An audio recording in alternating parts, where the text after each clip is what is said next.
របាំប្រពៃណីគឺជាដើមភាគតិចរបស់យើងគឺមានរបាំដែរគឺជាដើមភាគតិចរបស់យើងគឺមានរបាំដែរអញ្ចឹងឲ្យគាត់បានឃើញយើងរាល់ទិវាសត្វនារី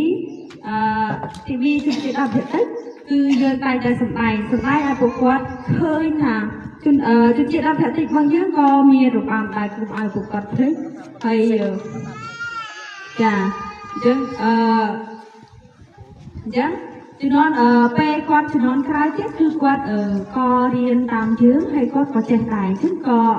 វាមិនធ្វើឲ្យបាត់បង់នៅប្រពៃណីរបស់យើងចាហើយក៏ការដែលយើងសូវសម្ដែងហ្នឹងគឺយើងចង់ផ្សព្វផ្សាយពីវប្បធម៌របស់យើងជំនឿដល់ចិត្តរបស់យើងពីរបាំប្រពៃណីយើងឲ្យទូទាំងប្រទេសគាត់បានឃើញចាពីរបាំរបស់យើងផងដែរចាហើយមួយទៀតគឺខាងយើងខ្ញុំបានចង់សូមមានសំណពរសូមសំណពរឲ្យខាងអង្គការ DCD គាត់បានជួយតាក់ទងនឹងក្រុមរបាំដែលគាត់ឲ្យសម្ដែងដូចយើងសម្ដែងយើងជប់